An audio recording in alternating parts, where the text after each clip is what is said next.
Hey, man. You know what? You just caught me trying to get my last message in before we go live. Yeah, that's how it's been today. It's been crazy.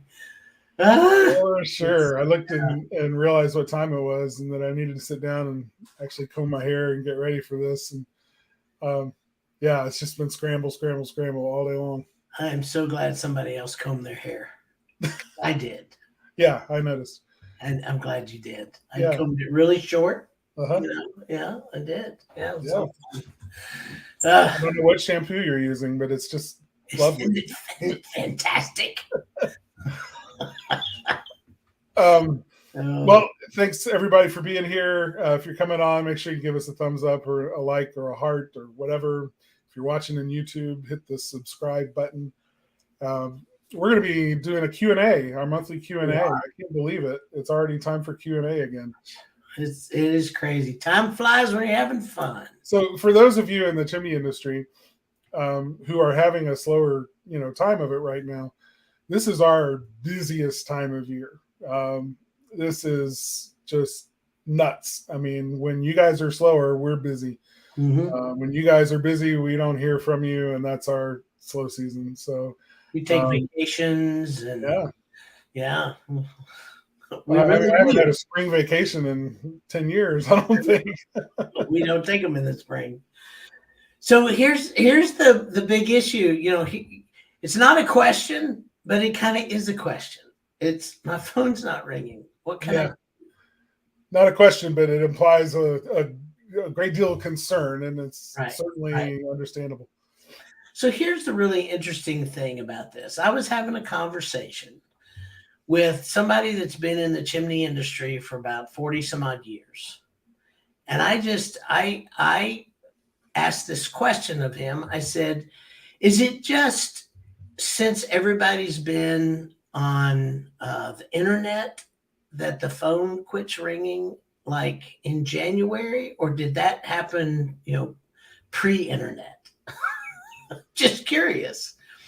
And he was like, "Oh no, it's just everybody knows. Everybody knows that come 15th to 30th of January, everything just kind of stops. Says it'll stop for maybe 2.5 months, and then you know you get do your repairs, do the things, follow up on this, get your ring appointments in, all that stuff, blah blah blah, and then you get geared up and trained and ready to go for the fall season again, and off you go again." I said, okay, so if that's true, then what I don't understand, and I'm saying this honestly, I really don't understand this. If Because I used to be in the mortgage industry. Let me back this up. Because of the mortgage industry, there are seasons in the mortgage industry. It really is spring, summer, and fall. So you get past like when school starts in the mortgage industry, your business you will lose half the business. I mean, it just goes down by half. After Thanksgiving, you're not going to be doing anything. There's some stragglers that shop for houses over Christmas holidays, but there's just not many. And then it picks back. It doesn't pick back up again until March, and that's just the way it is. And so I would always make sure that when like my farming background, make hay while the sun shines. When mortgages were coming in, I never spent everything I had. I knew I had to have money put back and to do all the things I still needed to do with marketing and the things through the slow months, just like I had in the big months, and keep that going. So it seems to me that people would understand that this time of the year in a normal cycle, and let's face it, last 2 years have not been normal cycles. I don't know what happened to Carter, but hopefully he'll come back. Um, hasn't been normal cycles. So now that we're back kind of in a normal cycle, what I'm trying to figure out is, did everyone just kind of think, oh, it's not it's everything's changed now, or what? And so this particular person just kind of laughed and says, well, no, it's never, it's just always been like that ever since I've been in the industry. There's always been people who say my phone's not ringing, my phone's not ringing, and there are other people that kind of did what you did in the mortgage industry and put money back and know they're going to have something to ride through. So I'm just asking about that because I mean, I know what we tell people when the phone's not ringing to get things going, but I also know this is the time of the season that people just aren't looking for what you do. Yeah, that's true. But it doesn't mean that they aren't interested in possibly getting something done. It's just not top of mind. Correct. You don't think about buying a coat when it's 80 degrees outside, right? It's the perfect time to buy a coat. Lots of sales, lots of specials, lots of clearances, things like that. But nobody's thinking about it. And so, it's the same way with seasonal services.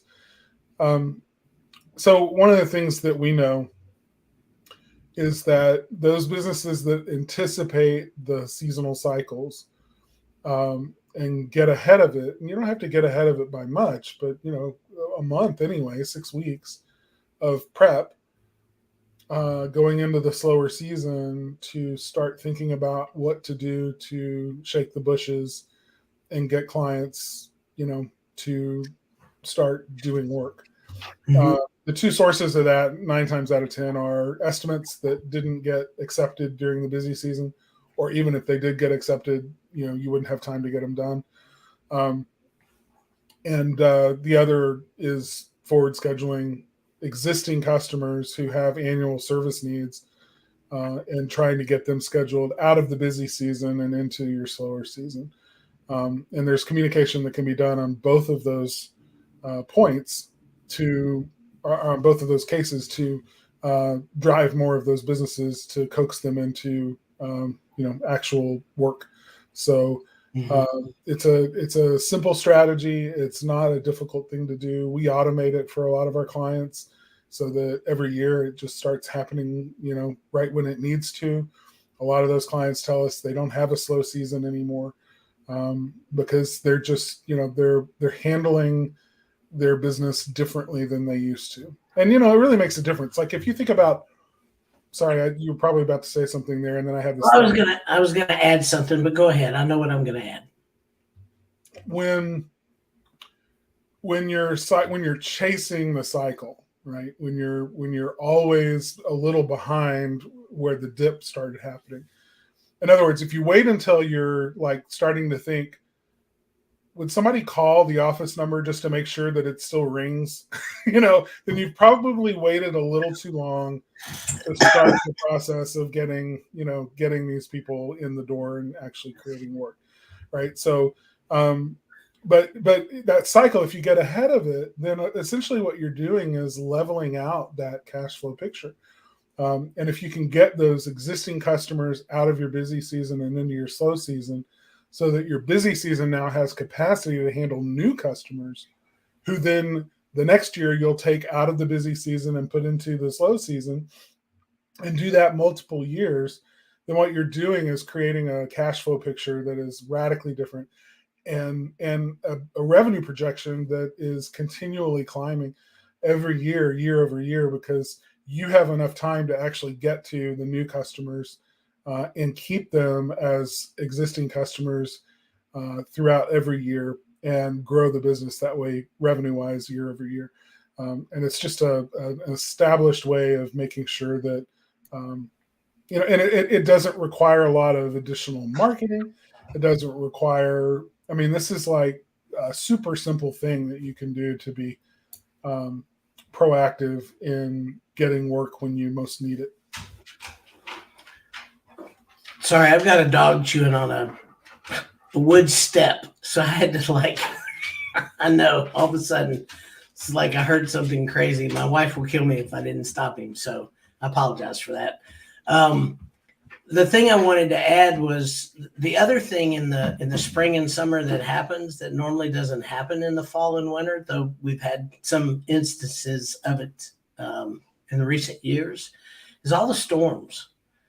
And so to get ahead of those storms and make sure if you're in an area that has a lot of rain, a lot of storms, lightning, those kind of things, that you get ahead of that, because there's a lot of repairs that happen when those storms come through, because people then are also paying attention to what's going on in their home again when they get hit with 70-mile-an-hour winds and those kind of things. So I think that's another thing to take advantage of. So here is what I hear you saying, Carter. So I want to make sure, just kind of paraphrase this back, because I want to make sure that I'm understanding what you're saying. If you're communicating with your customer on a year-round basis, if you are making sure that you stay in front of your customer, making sure that you are top of mind, even when they may not be looking for you, but providing specials, possibly some incentives, those kind of things, getting that in front of your customer and being proactive, then your phone will ring. Yes. Could it still be slower than you'd like it to be? Yeah, it could be. I mean, the economy, there's concerns that homeowners have right now that they didn't have 2-3 years ago.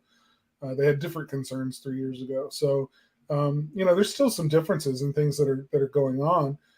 But the work of marketing is the work of marketing, and it's always been the work of marketing. It's always the same solution, regardless of whether the market is up or down, regardless of whether the phone rings or not.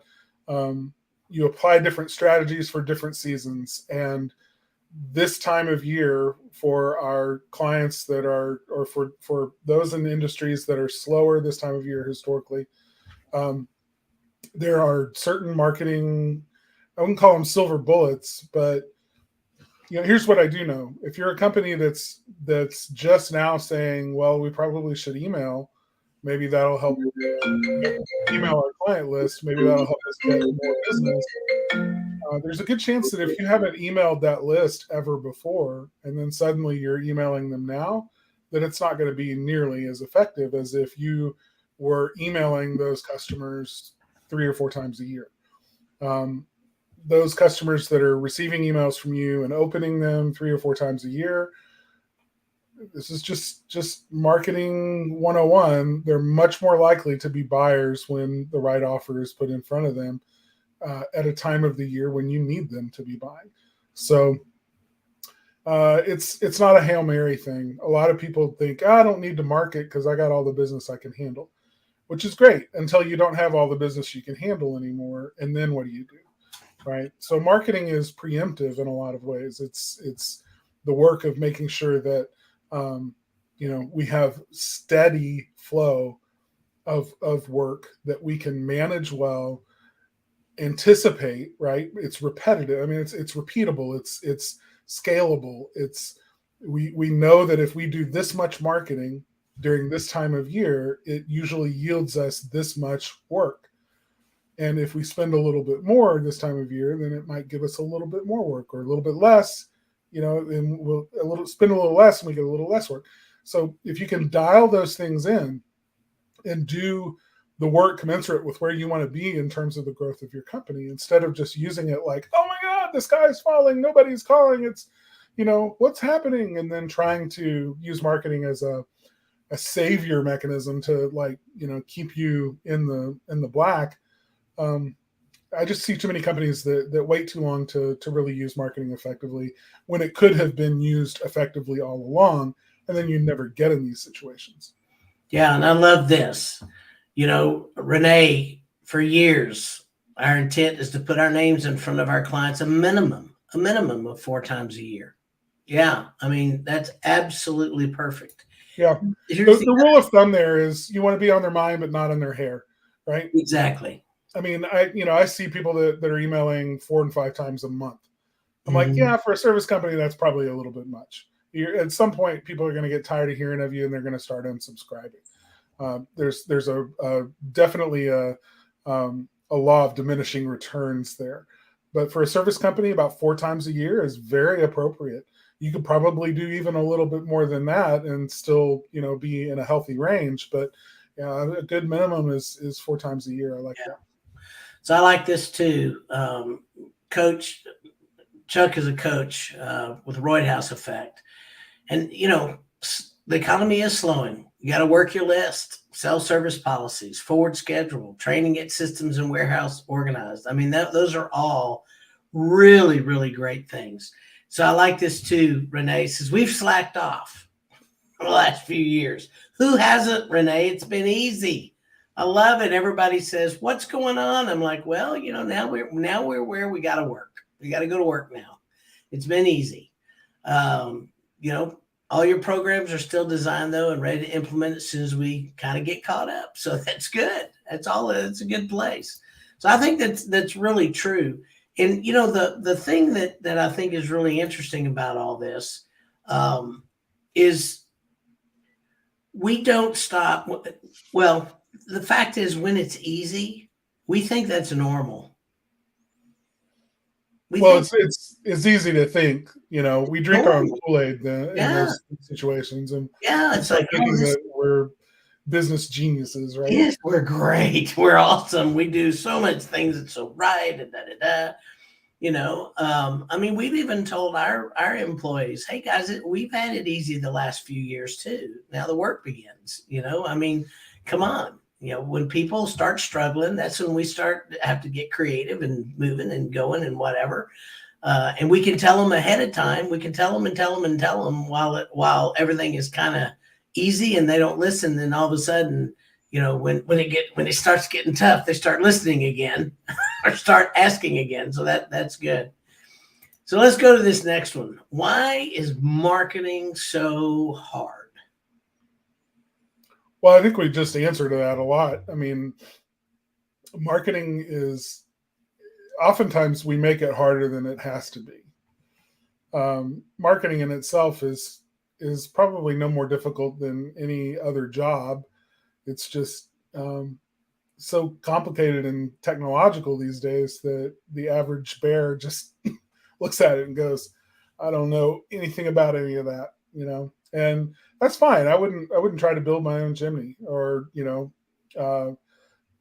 reline it or anything else. I mean, I don't have the technical understanding or the practical experience to be able to do that well.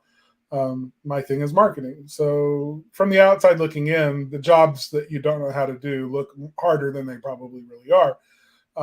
But it requires a lot of consistency. It requires diligence. Marketing is always shifting and changing.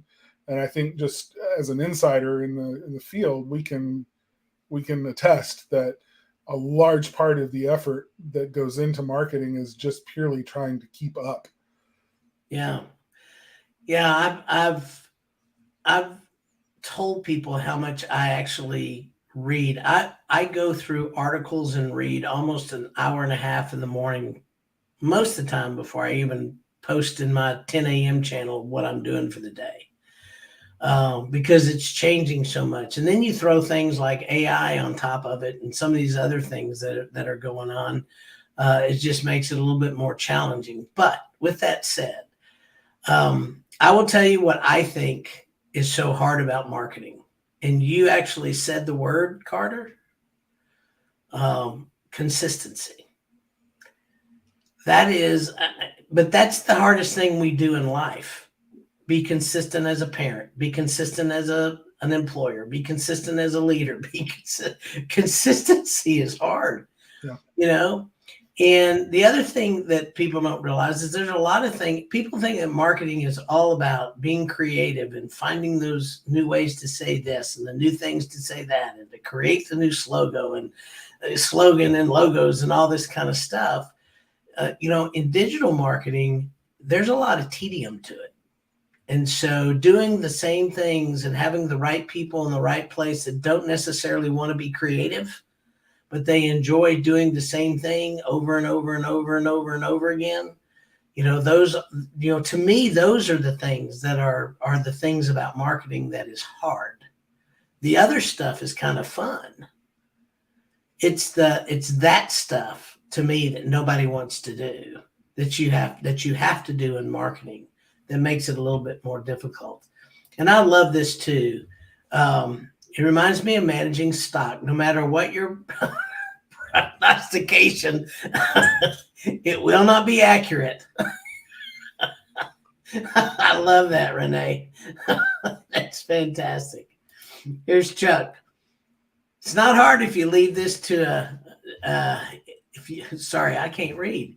It is not hard if you leave this to a fine-tuned to your industry professional firm to plan. Forecast, stay ahead of the fickle, ever-changing landscape. Practice your craft and charge enough to get vendor help. Man, that's good. Practice your craft, charge enough to get vendor help. That's fantastic. Those are all good things. So the honest truth is marketing is no harder than building a chimney. It's just different. Yeah, it's a different skill set.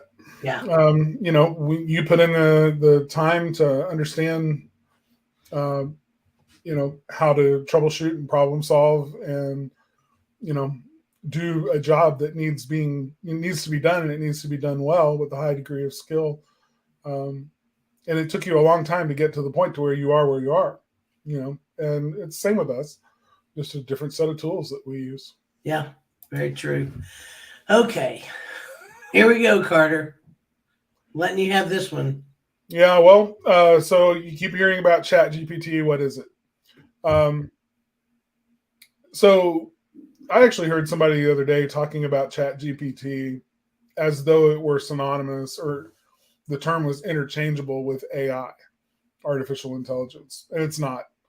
ChatGPT is artificial intelligence, but artificial intelligence is not ChatGPT. Okay, artificial intelligence is a much bigger, broader scope of science and technology, of which ChatGPT is a little piece, and it's a pretty profound piece, and it's definitely having its moment in the sun because of just how impressive it really is. So ChatGPT is a large language model AI, which means that it is trained to become really good at the spoken word, or at writing and putting out information, communicating, I should say. That's probably the best way to say it. By training on a set of knowledge that exists in the world on the internet. So in other words, about 80% of what exists on the internet, ChatGPT has consumed and used as its basis for understanding everything, and then being able to spit out answers about anything. It's truly phenomenal.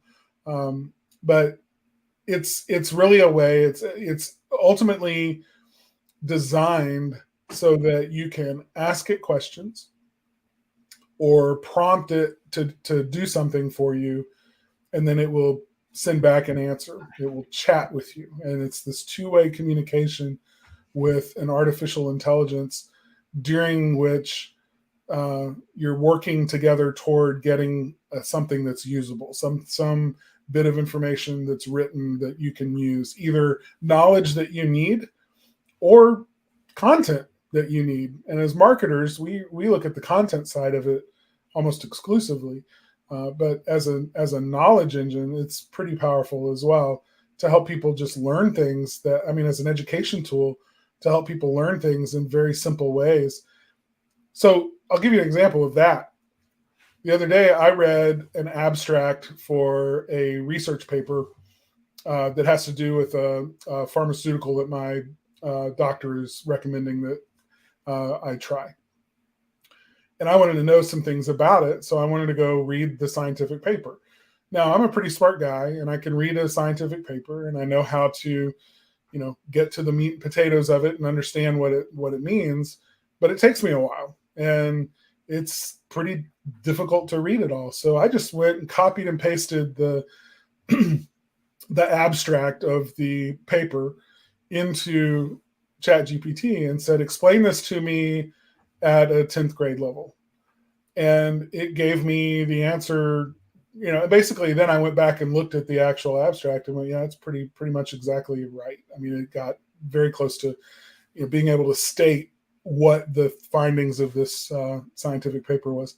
And so, to be able to take difficult subjects and rephrase them, or put them in a more digestible or more understandable frame of reference, is a beautiful thing. It's a great learning tool just in that.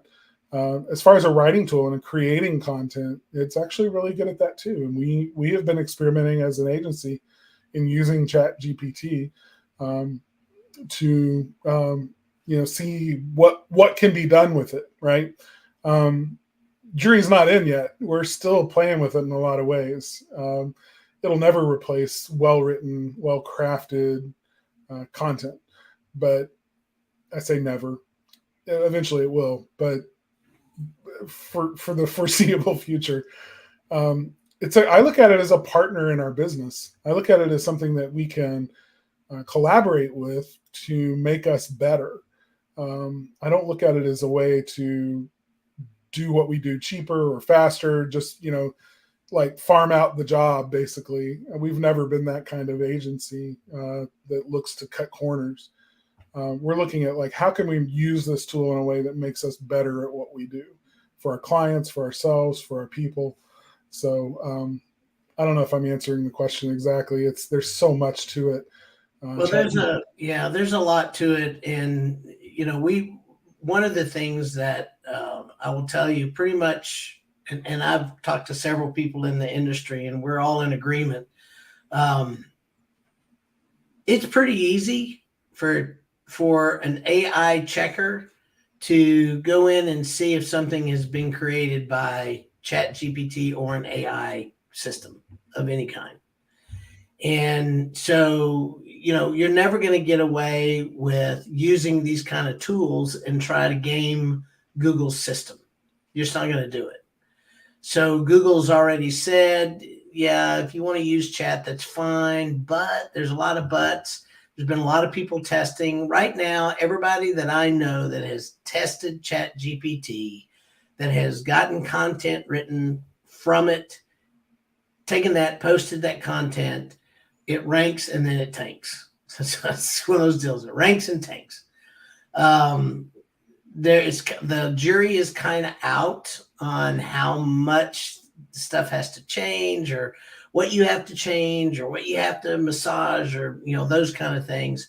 But here's the bottom line. Whether you use it or whether you don't, what you really want to do is write for your consumer.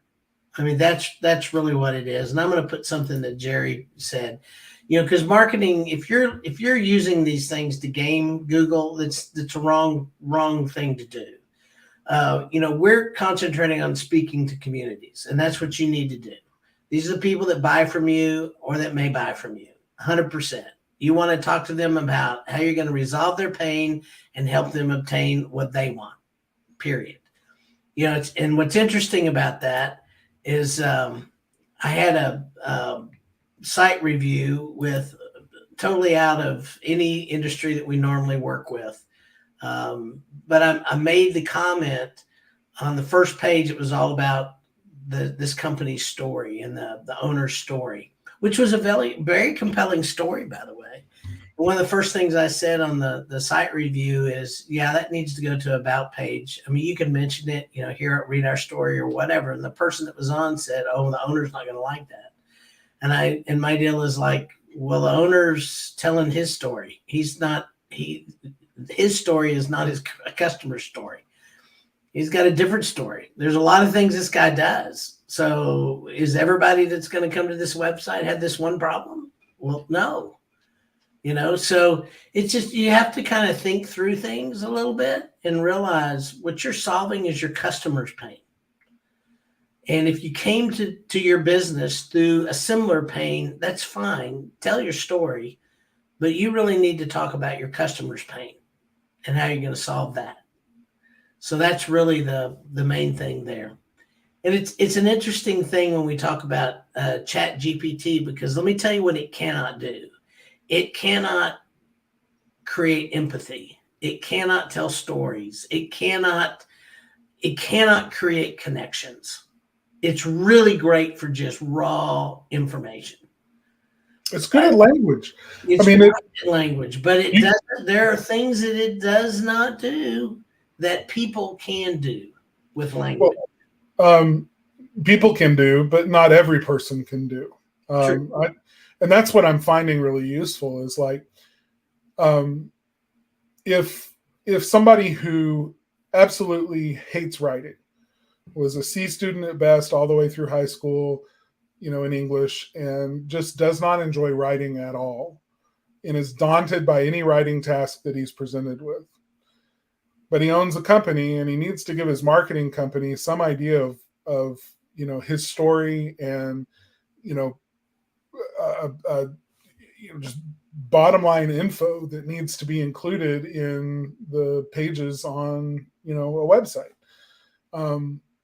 I'm thinking about situations like that where that person could go to ChatGPT, plug in a few things about himself or his company, and then ask ChatGPT to write a summary of what it is that he does and put it in lively or let's say friendly language. And then let ChatGPT rephrase that, take that, expand on it, put it in language that is more friendly, that makes a better connection. Then take that information and provide it to a marketing company like us, so that we actually get a real sense of who this person is and like, this person gave us this information. They said this is a good representation of what they, think about their own company. What a great benefit to us as a partner in that person's company to have that as a starting point, right? For So, all the other and I'm not, this is where you and I are going to differ. Okay. Because I've played with that thing enough to know that there are so many things you have to feed into it to get that kind of information out. You might as well just do a bullet point list. Well, and it's brilliant at bullet point lists. I mean, if you give it a bullet point list and it's got a bullet point list, and you're going to have to tell it, okay, I want you to write it in this still. Is it first person or second person? How many adverbs and adjectives do you want to have? And how much you want to do? Is it written on this kind of level? I mean, there's a ton of stuff. You better feed into that thing to get something that actually tells your story. That's what I'm saying. You can do it, and it can say the words, Carter, but there's emotion behind when somebody writes it, even if they're not a great writer. I think the thing that, because I've used it and played with it a lot in the last month for writing specifically. And the one thing that keeps happening over and over and over again that I'm seeing, it can tell a story, but it can't tell a story. Yeah. Okay. So storytelling is a human art I'm just saying there are things. But emotional, when you start talking about emotional copy, even when it's not storytelling, even when it's just, literally marketing copy, the sole goal of which is to convince somebody that this company is the right company to call to get their job done, right? I think AI actually can do a better job than I think AI, absolutely, 100%. I played enough with it. If you want stats, statistics, information, AI will absolutely blow it out of the water. The problem is it gets detected and it doesn't rank. Oh, I agree. So it needs to be, yeah, massaged, it needs to be rewritten, it needs to be, but as a starting point, that's my whole point is like, so what we're saying is AI is not pointless. AI is not a waste of time. Don't bother because it's going to get, detected. My thing is like, no, use it. And then tweak it and rewrite it or give it to somebody who will, so that you can make it what it needs to be to serve the purpose that it needs to serve. But I just know that if I put my name in and I add it, ask it to write about me, and I put in all the things, a parameter that I've done, it also picks up every single Taylor Hill that's out there, and there are facts about them that comes into that because I've done it. Yeah. So you got to be really careful about what you put in and make sure it picks up about you, because we think we've got our own name and we don't even have that. So that's what I'm saying is be careful of just blindly using it and throwing it over, because you may be sending information that's not true. That's what I'm saying. I would say that nobody would ever do that. But then again, companies pay us thousands of dollars. We write their entire website. only to find out 3 years later when they go, oh, this information is incorrect, it shouldn't be on our website, to find out that for 3 years they've never read the website that we read. So you're right. Yeah, I think people will just have it spit out and put it on their website. And that was my point, is just be careful. It's very useful. I would tell anybody and everybody to play with it and use it and go. And I had another question, but we're going to have to wait till next time because we're already over. We're over our time. I love Hal. There you go. There it is. It was predicted, wasn't it, Renee? That's it. So Renee, all you have to do is you can go create a free account and put bullet points in and see what happens. I'd love for you to tell us what it came. Just go to openai.com. Yeah, openai.com. And it'll tell you how to sign up for free, and you can use it. And it's not intimidating at all. And the creepy factor wears off really quickly when you realize what a powerhouse this thing could be for you, you know. Yeah. Yeah. If you're putting stuff on a website, the SEO penalty is big, and you got to be very careful in that regard. But if you're composing an email that's going to get sent to everybody on your list, and you just want some help putting some polish on it, making it sound better, Google doesn't care about that. You're not publishing that email or sending that email out as an SEO thing. That's, for marketing, and it can actually write some brilliant marketing copy that you could take and use verbatim without ever having to edit it at all. So it's a huge time saver in that regard. But you do want to be careful if you're going to be putting it on your website and trying to use it or pass it off as human written, because it could get penalized, and most likely will. Yeah, no, absolutely. So you know what's going to go out? Carter and Taylor, they fought in this one. This was an exciting live because Carter and Taylor duked it out about AI. Right. It's the first engaging conversation we've had in a long time. I enjoyed it. I hope everybody else did too. So Spark Live is also released as a podcast on Spotify, iTunes, Google Play, Podfinder, your favorite player. We do have some fun conversations. Debate, loved it. Awesome. Yeah, we don't agree on everything all the time, though. We do agree on most things. So no, and occasionally, we'll pick at each other a little bit, even if we're like 90% in agreement. It's that 10% that, it's worth the argument. Well, and you've been playing with it with code, which is in things like email. I haven't even gotten into that. You don't have to worry about all the SEO components, and everything I've been doing is SEO related. And that's, it's easy to look at ChatGPT as being this thing that only does this thing that I'm interested in or concerned about. And it does all of these other things that you may never touch because it's just not in your sphere of interest or need. But the power of the tool is so much more broad than just SEO copywriting. It's phenomenal at writing code. It's saved me time. It's helped me understand code. I can take a copy of code that I know is broken and I don't understand why, put it in ChatGPT and say, why doesn't this work? And it'll go, oh, because of this. Oh, and so why is that? What's wrong about it?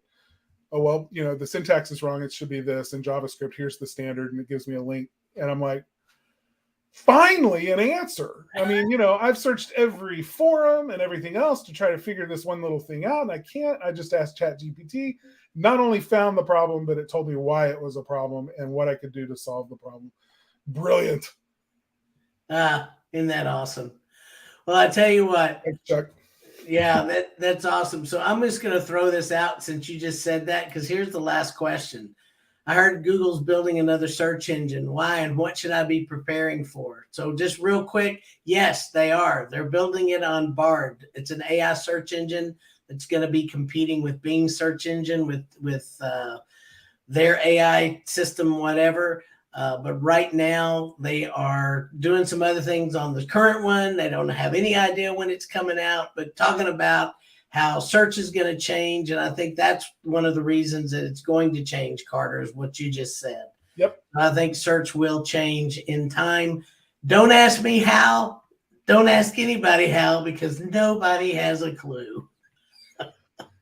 I mean, I know today what I know today, That's but it. I'll wake up in the morning and there'll be a new version of one of these AIs that's come out and changed the game yet again. And Yeah. when I mean change the game, I mean orders of magnitude Yeah, I think it's better, big. different, more usable, better results. Yeah. Just what a time to be alive. That's all I'm going to say. It's wild. It is wild. But next week, we're going to actually go back to local marketing and talk about the top 3 ways a home service business can stand out in their local marketing. So we're going to come down from the ChatGPT age that it's new and wonderful and scary and crazy and all that stuff, and go back down to earth to the top 3 ways home service business can stand out in their local marketing. So we'll see all you guys next week. Thanks so much. Y'all have a great week. Bye.